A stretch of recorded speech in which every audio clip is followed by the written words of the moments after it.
पाकिस्तान ने Abu Dhabi test में Australia को 374 रन से शिकस्त देकर 2 मैचों की सीरीज 1-0 से अपने नाम कर ली।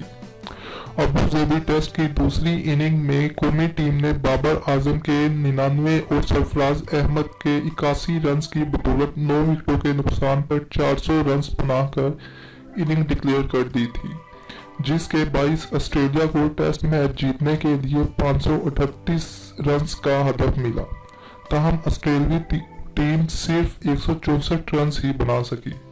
चौथे रोज ऑस्ट्रेलिया ने 1 विकेट के नुकसान पर 47 रन से अपनी नामुकम्मल इनिंग का आगाज किया, लेकिन मोहम्मद अब्बास ने एक बार फिर शानदार बॉलिंग का मुजाहिरा करते हुए मिचेल मार्श, एरन फिंच और टिम पाइन को 0 पर पवेलियन वापस भेजकर ऑस्ट्रेलिया की मुश्किलात में इजाफा कर दिया।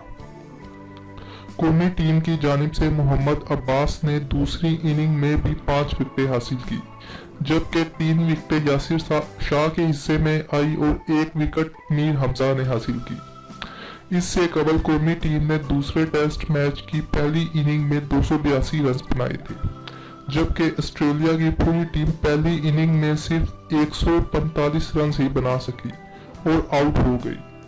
वाजिया रहे पहले टेस्ट मैच में ऑस्ट्रेलियन बल्लेबाजों ने उम्दा बैटिंग के जरिए मैच ड्रॉ करके पाकिस्तान को यकीनी फतह से महरूम कर दिया था।